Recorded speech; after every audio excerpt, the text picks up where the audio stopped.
Sou José Silva, trabalhei 37 anos na Perus Pirapora. Vamos fazer uma viagem pela história de Perus.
Mesmo para quem mora em São Paulo, Perus parece uma outra cidade.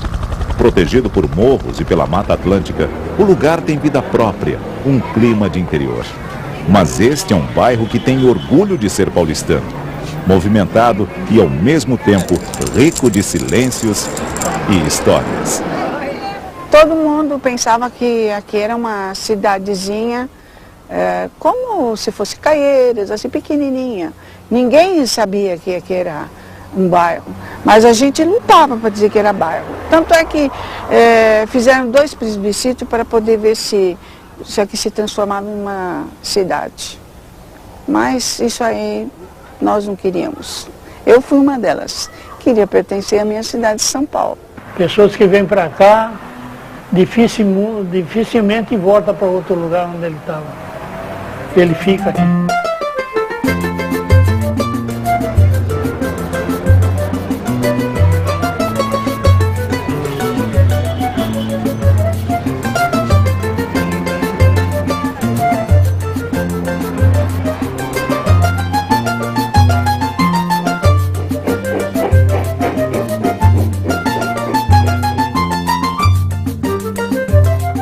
A célula máter de Perus foi a estação. Aqui era um lugar pequeno que chamava-se Sítio Fazendinha. Era o extremo oeste do distrito da freguesia do Ó, próximo da confluência do Ribeirão Perus com o rio Juqueri. Era um ponto estratégico porque era a metade da distância entre São Paulo e Jundiaí. Perus é isso. O bairro fica na divisa da cidade de São Paulo com os municípios de Caieiras, Cajamar, Santana do Parnaíba e Barueri. Hoje, cerca de 150 mil pessoas moram em Perus. Existe uma lenda corrente aí de que aqui morava na antiguidade uma senhora chamada Dona Maria, e essa mulher criava peru. E ela fornecia esses perus, essas aves, aos tropeiros e boiadeiros que passavam na tal estrada que ligava São Paulo com o interior. Então, como ela tinha rancho de receber tropeiros, era lugar de pouso, era a Dona Maria do Peru. Havia um acidente geográfico no Ribeirão Perus e existia um estrangulamento de rochas, um amontoado de rochas naturais, por onde a água passava. E no passar dessas águas, formava um estrépito muito forte. Esse acidente, os índios, os tupis, chamavam de piru, que quer dizer água passando sobre fendas estreitas, produzindo um ruído forte. E ficou Peru de Peru para Perus, que é o nome de uma ave, mas acho que a lenda precisa acertar, porque cada um que conta o conto aumenta um ponto. Então de peru ficou para perus, e aí ela matava peru e fornecia carne e jantares e tudo, né? Nem isso não E conhecia. o nome ficou Perus, e assim, mas nunca se viu um peru aqui.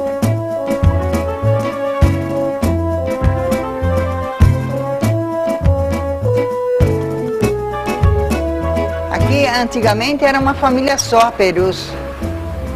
Depois é que foi esparramando mais, chegando mais gente.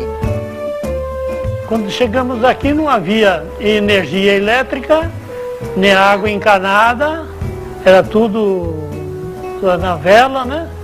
A gente só dependia da ferrovia, o único transporte que havia na ocasião até São Paulo, né?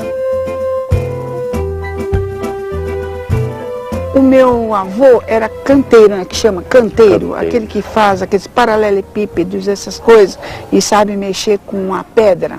Os italianos sempre foram grandes mestres em cantaria. Pedra era com eles mesmo. Então, e vinham para cá que havia muito o que fazer com pedra. No início do século passado, o calcário era a grande riqueza natural de Perus e atraiu um grupo canadense que em 1926 inaugurou aqui uma fábrica de cimento.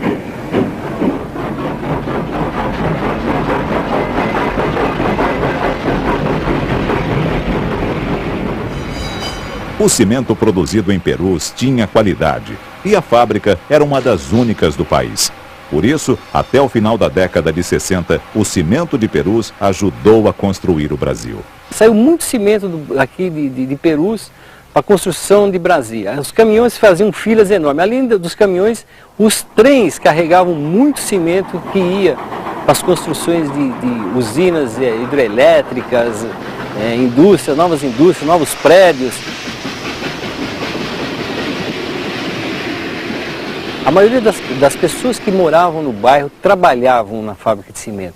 Isso daqui era o principal centro de trabalho. Existiam outras pequenas indústrias, mas a fábrica de cimento era o forte do bairro. Quando a Cimento Perus começou a desenvolver muito, os imigrantes que vieram muitos também foram mineiros e bragantinos aqui dessa região de Bragança, né? E o futebol também trouxe muito empregado do interior para cá, porque a companhia ajudava muito o futebol. Então, quando vinha pessoas pedir emprego ali, o chefe já falava: você joga bola? Você é bom de bola? Então, vai no treino lá. Se você for aprovado no treino, tem emprego. Eles aproveitavam a deixa. E Perus tinha um grande time que ganhou do Cimento Votoran por 2-1. Um clássico disputado entre os dois cimentos.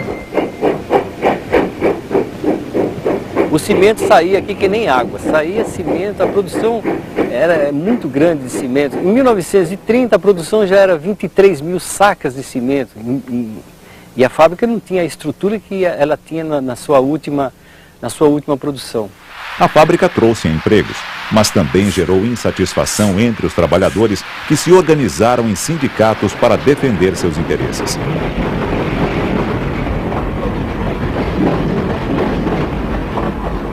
Aí chegamos em 58, o sindicato aparece de uma forma forte, fazendo um movimento, justamente para questionar a maneira como a empresa era gerida. O envolvimento dos trabalhadores com o movimento sindical foi tão forte que acabou rompido. Surgiram dois grupos, com os mesmos objetivos, mas formas diferentes de atuação. A fábrica de cimento foi dividida em duas, pelego e queixadas. Queixada é um porco do mato, que quando ele está sozinho, ele corre, ele não enfrenta o inimigo, ele corre atrás dos outros. Quando os queixadas estão todos juntos, aí eles investem furiosamente contra o seu inimigo, e aí até a morte. Os pelegos eram os que estavam do lado do patrão, que às vezes até voltaram a trabalhar, trabalharam sob grande pressão. Eu acho que eles até tiveram situações mais difíceis dos que ficaram fora. Perus viveu um período de turbulência, com mais ou menos tempo, mas todo esse espaço durou uns 20 anos.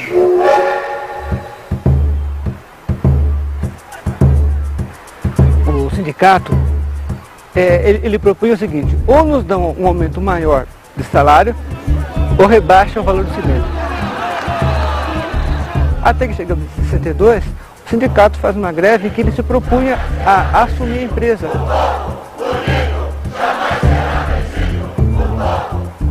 Sete anos e 4 meses de greve legal. A greve mais longa da história do movimento operário do planeta nacional. Vitoriosa. Eu acredito até que os operários da fábrica de cimento, eles foram pioneiros nesses tipos de greves agressivas e persistentes, e insistirem muito até quase às vias do fato. Com o tempo, os moradores de Perus começaram a reclamar de um outro problema: a poluição. Ficou difícil a convivência com a indústria de cimento. Essa fábrica jogava 70 toneladas de pó diariamente em cima de Perus. Você não via as árvores, você via só um cinza comum em toda essa área que tinha aqui. Do verde era cinza, porque o pó de cimento era muito forte. Era um problema. Isso era terrível. A poluição. Isso era terrível. A poluição era terrível. Foram muitos anos de poluição. A minha tristeza era limpar a casa todo dia com aquele cimento todinho. Isso criou muita dificuldade. O pó de cimento realmente era um transtorno para Perus, né? As casas enchiam de poeira, estourava até as telhas, que caía cimento, depois chovia, ficava aquele grude, aí quando vinha o sol quente estourava as telhas. Tinha muito vazamento nas casas, né?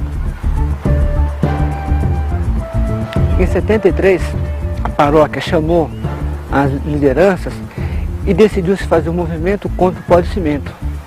Então nós tivemos naquele ano uma passeata que deve ter sido a primeira passeata ambientalista, ecológica do país todo. Fizeram um movimento, as mulheres reuniram aí, fizeram um manifesto aqui em Perus e conseguiram tirar a fábrica de cimento, né?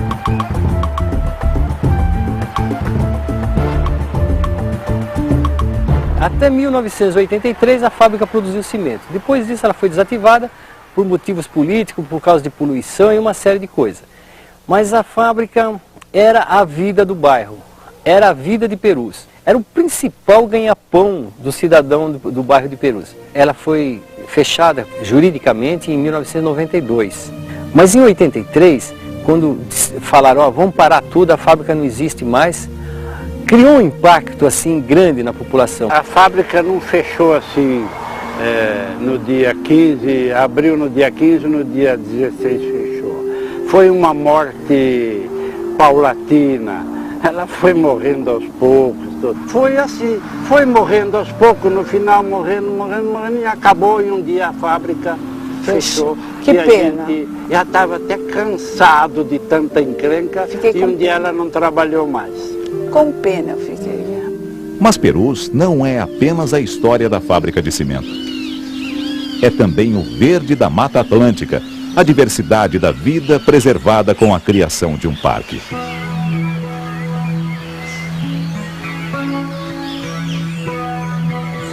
Aqui é o Parque Anhanguera, que fica em Perus, é o maior parque municipal de São Paulo. Vamos andar aqui agora no meio do mato. Essa área aqui do Parque Anhanguera, ela tem 9.574.000 metros quadrados, aproximadamente 950 hectares, né?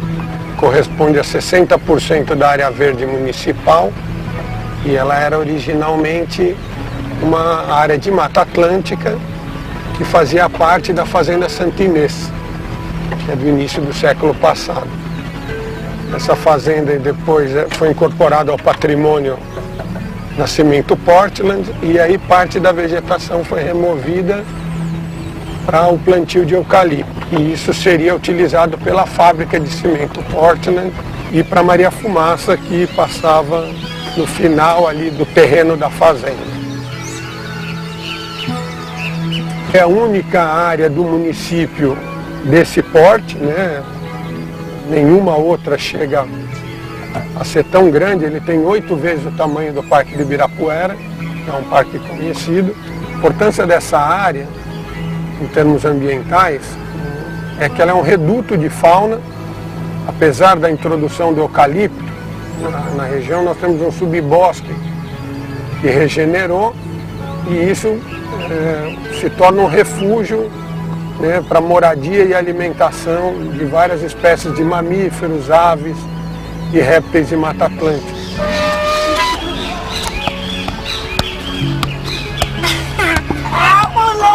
Perus, que é um bairro de São Paulo com certo índice de desenvolvimento social considerado baixo, ainda assim cuida muito bem desse patrimônio público, tem orgulho desse parque e a comunidade chega aos finais de semana a um total de mais ou menos 8.000 pessoas aqui dentro, sem que nós tenhamos qualquer tipo de problema de depredação ou de problemas de convívio entre os usuários. E aqui é o CRAS, Centro de Reabilitação de Animais Silvestres, que fica dentro do Parque Anhanguera. Esse centro existe desde 96, ele tem como função reabilitar os animais que foram atendidos pela divisão de fauna. Então eles são trazidos para cá, são colocados nos recintos e eles são ensinados a caçar, né? Se for ave começam a voar, até que eles são considerados aptos a ter vida livre, vida comum, né?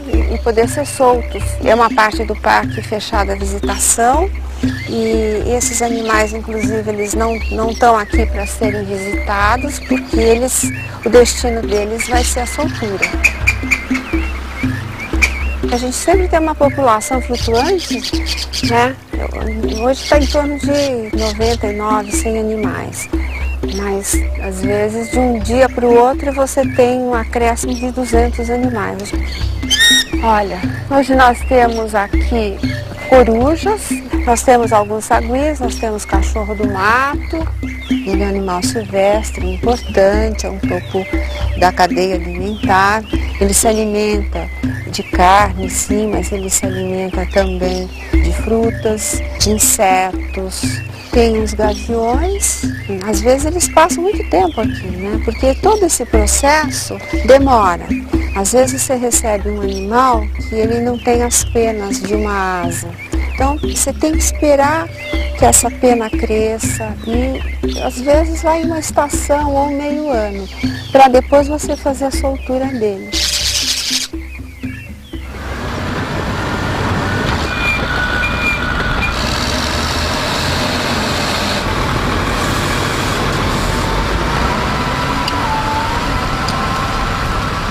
O ar puro do parque, aos poucos, fica para trás.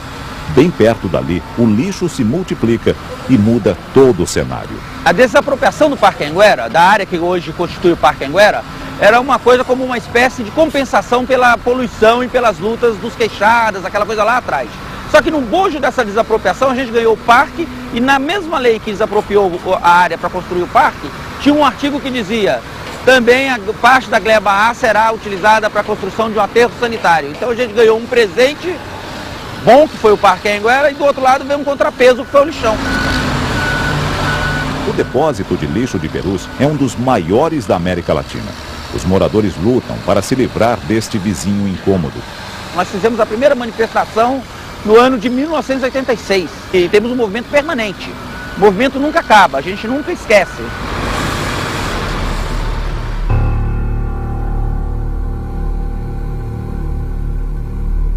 Perus também viveu uma outra história, de um tempo triste, de violência e arbitrariedade no tempo do governo militar. Ela estava escondida no cemitério Dom Bosco e só foi revelada com a abertura da vala de Perus. Aí se descobriu que adversários do regime militar foram enterrados ali, sem ninguém saber.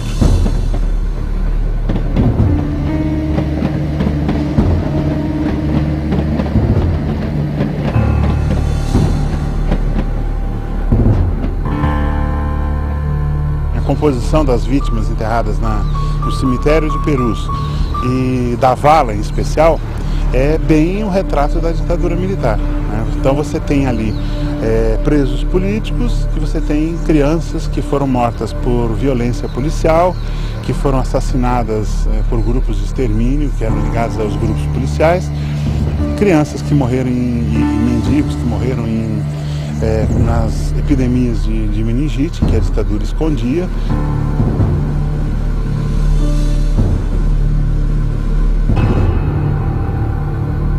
As ossadas, para você ter uma ideia, ficaram dentro da administração, os sacos ficaram dentro da administração, expostas às pessoas passando ali, vendo, durante quase 2 anos. E essas ossadas, depois desses 2 anos, eles conseguiram chegar a uma conclusão, o que fazer. Eles resolveram fazer a vala. Só que aí é aquela coisa, né? Clandestina. Mas Perus não parou nesse episódio triste. Como os trens, a vida do bairro sempre segue em frente. Perus tem uma forte tradição ferroviária. Por aqui passam os trilhos da antiga Santos Jundiaí e também a pequena Perus Pirapora, uma das únicas no mundo ainda com bitola de apenas 60 centímetros.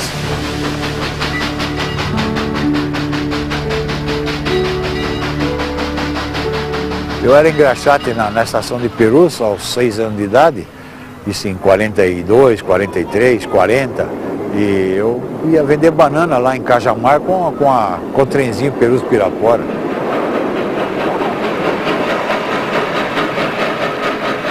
Esta ferrovia de apenas 20 quilômetros foi criada para levar romeiros, mas nunca chegou a Pirapora. Serviu mesmo para transportar o cimento da fábrica até a estação de Perus, onde mudava de estrada.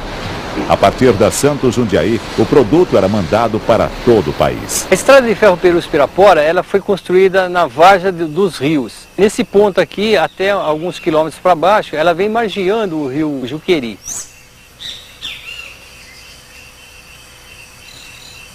Nós lutamos por muitos anos para o tombamento, né, pela decretação da importância cultural dessa ferrovia. Nós negociamos com o proprietário e ele fez um comodato, né, emprestou a ferrovia para nós por 50 anos.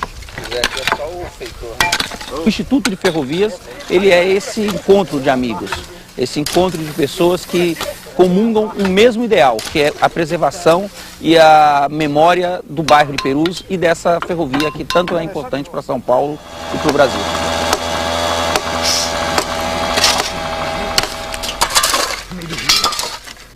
Há um ano que eu estou documentando todo o trabalho que é feito aqui. O trabalho aqui é sofrido, porque é metro a metro. O primeiro metro tem que limpar o espaço, tirar o mato, arrancar árvores, depois limpar todo o terreno, trocar o dormente, pregar o dormente para a locomotiva conseguir passar. Pelo contrário, ela não passa, né?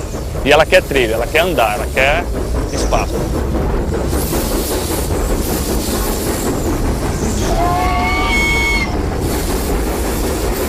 O movimento da locomotiva só depende de 2 alavancas. A alavanca de marcha e o vapor. A alavanca de marcha é como se fosse o câmbio do automóvel e a alavanca do regulador de vapor é como se fosse o pedal do acelerador. É uma coisa bem simples. Aí vai ter o ajudante que sempre vai manter o nível de água no ponto exato da caldeira.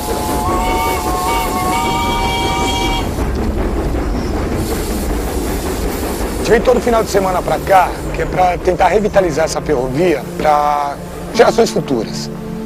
Para que essa garotada tenha conhecimento dessa ferrovia, desse local, da beleza dessas máquinas, da importância que isso aqui teve para a cidade de São Paulo, que ela continue aí pela eternidade.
Reparou que é muito... A gente em qualquer lugar que esteja em Perus, nós estamos num lugar alto, um pouco longe da nossa casa, mas é sempre agradável. Então, O ar aqui é muito bom. Viver em Perus é bom, seja no alto ou seja numa baixada onde nós sempre vivemos, reparou? É verdade. Eu sempre digo, está bom no lugar alto, no topo desses morros.